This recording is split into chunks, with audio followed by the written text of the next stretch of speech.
আসসালামু আলাইকুম শিক্ষার্থী বন্ধুরা, কেমন আছো সবাই? আশা করি খুব ভালো আছো তোমরা। এসএসসি পরীক্ষার্থী যারা আছো তোমরা তোমাদের টেস্ট পরীক্ষার পরেই কিন্তু আমরা টেস্ট পেপারস নিয়ে আলোচনা করব। টেস্ট পেপারসে ইংরেজি গ্রামারের যত ধরনের সমস্যা সেখান থেকে আমরা সমাধান করব এবং তোমাদের চূড়ান্ত একটা সাজেশন আমি দিয়ে দিব। লেটার, অ্যাপ্লিকেশন, প্যারাগ্রাফ, সিভি সব কিছুর জন্য একটা চূড়ান্ত সাজেশন দিয়ে দিব এবং এই সাজেশন থেকে কিন্তু তোমাদের 100% কমন পড়বে। মানে সাজেশন তো সাজেশন, এটা তো প্রশ্ন আউট করার মতো বিষয় না, কিন্তু মানে অভিজ্ঞতার আলোকে বিগত সালগুলোতে যত সাজেশন করছি এসএসসি পরীক্ষার জন্য সবগুলোতে আল্লাহর রহমতে তোমাদের বিগত সালের যারা পরীক্ষার্থী তাদের সবার জন্য কিন্তু সবসময় কমন পড়ছে, শতভাগ কমন পড়ছে। তো সেখান থেকেই সেই সাজেশনগুলোর আলোকে আমি বলতে পারি তোমাদের জন্য চূড়ান্ত একটা সাজেশন আমি প্রস্তুত করে দেবো এবং সেখান থেকে তোমাদের 100% কমন পড়বে ইনশাল্লাহ। তো সাথে থাকো তোমরা। আর আজকে আমরা কুমিল্লা বোর্ডে 2024 সালের যে প্রশ্নটা এটা আমরা সমাধান করব এখান থেকে। তোমরা দেখবা এখানে অর্থ বুঝে কিভাবে আমরা সমাধান করি। তোমরা প্র্যাকটিসের মধ্যে থাকবা সবসময়। কোনো গ্রামারের পয়েন্ট আসলে হয়তো আমরা অবশ্যই আলোচনা করব। এখানে দেখো, নিউট্রিশন শব্দের অর্থ হচ্ছে পুষ্টি, ম্যাল নিউট্রিশন হচ্ছে অপুষ্টি, মানে বিপরীত। এটা হচ্ছে একটা প্রিফিক্স ম্যাল। সো নিউট্রিশন পুষ্টি, ম্যাল নিউট্রিশন হচ্ছে অপুষ্টি। নর্মাল স্বাভাবিক, ডিউ হচ্ছে কারণে বা জন্যে, ইলিটারেট অশিক্ষিত, র্যাপিড দ্রুত, গ্রো হচ্ছে বৃদ্ধি সাধন হওয়া। অ্যাওয়ার শব্দের অর্থ হচ্ছে সচেতন, অ্যাবিলিটি সামর্থ্য, আর নিউট্রিশন শব্দের অর্থ পুষ্টি। তো নিউট্রিশনটা আছে দুইবার আছে এখানে। তো আমরা একটু পরে দেখি। Childhood, adolescence or puberty is a period of after childhood, মানে পিরিয়ড আফটার চাইল্ডহুড। অর্থাৎ হচ্ছে বয়ঃসন্ধিকালটা হচ্ছে এমন একটা সময় যেটা শিশুকালের পরে থেকেই এই বয়ঃসন্ধিকাল শুরু হয়। শিশুকাল পার হওয়ার পরেই বয়ঃসন্ধিকাল শুরু হয়। এটা হচ্ছে ডিউরিং দিস পিরিয়ড, এই সময়ে physical and mental dash of boys and girls, অর্থাৎ ডিউরিং দিস পিরিয়ড এই সময়ে ফিজিক্যাল অ্যান্ড মেন্টাল গ্রোথ আছে। দেখো গ্রো আছে এখানে, আমরা গ্রো এর তোমার হচ্ছে নাউন করে ফেলবো। গ্রোথ, GROWTH, মানে হচ্ছে গ্রো মানে হচ্ছে বৃদ্ধি হওয়া, বৃদ্ধি পাওয়া বা বৃদ্ধি করা। আর গ্রোথ শব্দের অর্থ হচ্ছে বৃদ্ধি, নাউন করে ফেললাম। কারণ কেন নাউন করলাম এখানে কিন্তু বোঝার বিষয় আছে। ডিউরিং দিস পিরিয়ড এই সময়ে ফিজিক্যাল অ্যান্ড মেন্টাল গ্রোথ, অর্থাৎ শারীরিক এবং মানসিক বৃদ্ধি। এখন তুমি কিন্তু এটা বলতে পারবে না যে শারীরিক এবং মানসিক বৃদ্ধি করা বা বৃদ্ধি হওয়া, এটা বললে কিন্তু সেন্টেন্সের পরের অংশ পড়লে বুঝতে পারবা অর্থ কিন্তু, সঠিক অর্থ কিন্তু তোমার হচ্ছে সামঞ্জস্যপূর্ণ হবে না। এই জন্য আমাদের বৃদ্ধি হওয়ার পরিবর্তে আমাদের দরকার বৃদ্ধি, যেটা নাউন গ্রো থেকে গ্রোথ। তাহলে কি হইল? ডিউরিং দিস পিরিয়ড এই সময়ে ফিজিক্যাল অ্যান্ড মেন্টাল গ্রোথ, অর্থাৎ শারীরিক এবং মানসিক যে বৃদ্ধি অফ বয়েজ অ্যান্ড গার্লস, ছেলে এবং মেয়েদের ক্ষেত্রে, is so dash that, is so rapid that, এত দ্রুত হয়। র্যাপিড র্যাপিড শব্দের অর্থ হচ্ছে দ্রুত। সো র্যাপিড দ্যাট, এত দ্রুত হয় এই সময়ে, এই বয়ঃসন্ধিকালের সময়ে ছেলে বা মেয়ের শারীরিক বৃদ্ধি এত দ্রুত হয় যে they need proper amount of dash food, তাদের প্রয়োজন পড়ে, তাদের প্রয়োজন পড়ে প্রপার অ্যামাউন্ট, যথাযথ পরিমাণ, মানে হচ্ছে পর্যাপ্ত পরিমাণে অফ, কিসের প্রয়োজন পড়ে? Dash food. এখানে দেখো নিউট্রিশন আছে, নিউট্রিশনের পরিবর্তে আমরা বলবো নিউট্রিশাস ফুড, TRI,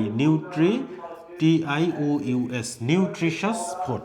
দেখো কেন আমরা নিউট্রিশন থেকে নিউট্রিশাস করলাম। নিউট্রিশন শব্দের অর্থ হচ্ছে পুষ্টি, আর নিউট্রিশাস শব্দের অর্থ হচ্ছে পুষ্টিকর, মানে নাউন থেকে কিন্তু আমরা অ্যাডজেক্টিভ করে ফেললাম, পুষ্টি থেকে পুষ্টিকর করে ফেললাম।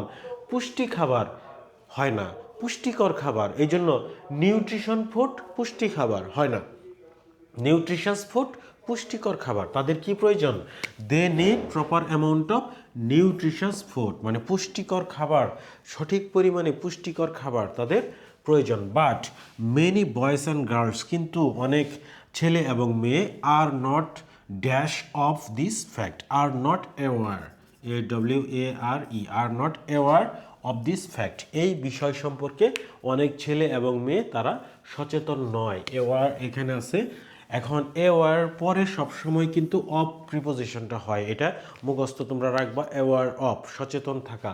সো যেহেতু এখানে অফ আছে আমাদের জন্য অনেকটাই সহজ হয়ে যায় আইডেন্টিফাই করা যে এখানে কোন ডি নাম্বারে কোন ওয়ার্ডটা এখান থেকে বসবে। এওয়ার অফ দিস ফ্যাক্ট, তারা এই বিষয়ে সচেতন নয়।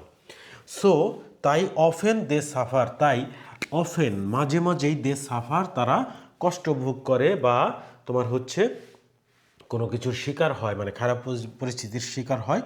From dash, from, so often they suffer from malnutrition. এই যে মালনিউট্রিশন, সাফার ফ্রম মালনিউট্রিশন মানে অপুষ্টির শিকার তারা হয়। মাল নিউট্রিশন মানে তারা মাঝে মাঝেই অপুষ্টির শিকার হয়। সাফার ফ্রম মালনিউট্রিশন হুইচ হ্যাম্পার্স, যেটা বাধাগ্রস্ত করে। হ্যাম্পার শব্দের অর্থ হচ্ছে বাধাগ্রস্ত করা। হুইচ যেটি, হুইচ হ্যাম্পার্স যেটি বাধাগ্রস্ত করে দেয়ার ড্যাশ গ্রোথ, তাদের কেমন বৃদ্ধিকে বাধাগ্রস্ত করে, তাদের নর্মাল গ্রোথকে বাধাগ্রস্ত করে। নর্মাল দেখো এখানে কোথায় আছে নর্মাল, আমরা এখানে বসাবো যে মানে নর্মাল। তাহলে কি হইলো এখানে, হুইচ হ্যাম্পার্স যেটা বাধাগ্রস্ত করে দেয়ার নর্মাল গ্রোথ, তাদের স্বাভাবিক বৃদ্ধি। ইভেন এমনকি সাম প্যারেন্টস, এমনকি কিছু কিছু বাবা মা আছে, do not have the dash, do not have the ability, ability মানে হচ্ছে সামর্থ্য। Even some parents do not have, কিছু কিছু বাবা মা আছে যাদের ডু নট হ্যাভ, যাদের নাই দ্য অ্যাবিলিটি সামর্থ্য। তোমাদের একটা কথা এর আগেও বিভিন্ন সময় বিভিন্ন ভিডিওতে বলছিলাম যে দ্য এরপরে হয়তো ডিগ্রি বসবে, মানে হয়তো অ্যাডজেক্টিভ বসবে, অ্যাডজেক্টিভ যদি বসে সেটার সুপারলেটিভ ফর্ম বসবে, আর তা যদি না হয় তাহলে নাউন বসবে। দেখো এখানে এবল বা এবল আনএবল এগুলো বসবে না, কেন? কারণ হচ্ছে আমাদের দ্য এরপরে কী লাগবে, নাউন লাগবে। অ্যাবিলিটি সামর্থ্য, এটা হচ্ছে একটা নাউন। দ্য এরপরে ability. They some parents do not have the ability, সামর্থ্য তাদের নাই, টু প্রোভাইড মানে হচ্ছে তাদেরকে ব্যবস্থা করে দেওয়ার, যোগান দেওয়ার মতো সামর্থ্য নাই, দেয়ার চিলড্রেন তাদের শিশুদেরকে, with the dash they need, with the কী হবে এখানে দেখো, with the nutrition, with the nutrition দিলে কি মিলে, with the provide their children with the dash they need, with the কী হবে দেখো,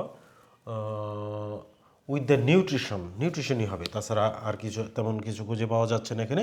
with the nutrition, NUTRITION, with the nutrition. Nutrition যেহেতু দুইবার আছে, একবার আমরা ইউজ করছি, আরেকবার তৃতীয়বার আমরা এটা ইউজ করলাম। With the nutrition they need, sometimes it happens due to মানে ডিউ টু মানে হচ্ছে কারণে বা জন্যে, টু যেহেতু আছে তাহলে আমাদের জন্য অনেকটাই সহজ হয়ে যায় যে এখানে ডিউ বসবে। ডিউ টু একসাথে বোঝায় যে কারণে বা জন্যে। সামটাইমস ইট হ্যাপেন্স মাঝে মাঝে এটা ঘটে, ডিউ টু কি দ্য প্যারেন্টস রিলুকটেন্স আনঅ্যাওয়ারনেস অর ইলিটারেসি, আইটা স্মল লেটার হবে, ILLITERACY, ইলিটারেসি। দেখো ইলিটারেট এটা হচ্ছে তোমার হচ্ছে ভার্ব থেকে আমাদের কি লাগবে, অবশ্যই এখানে নাউন লাগবে, যেহেতু এগুলা নাউন। আনঅ্যাওয়ারনেস, নেস থাকলে নাউন হয়, তারপর হচ্ছে সিই থাকলে নাউন হয়, তাহলে এই ওয়ার্ডগুলো যদি নাউন হয় অবশ্যই এটাও নাউন হবে। এই জন্য এটা ইলিটারেট থেকে আমরা কী করলাম, নাউনে কনভার্ট করে ইলিটারেসিতে কনভার্ট করলাম। তো আমরা যাই কিছু আলোচনা করলাম এতক্ষণ, তোমরা এগুলো আবার প্র্যাকটিস করবা। তোমরা পয়েন্টগুলো মনে রাখবা, যেখানে তোমাদের নোট করে রাখা দরকার সেখানে তুমি নোট করে রাখবা খাতা কলম নিয়ে।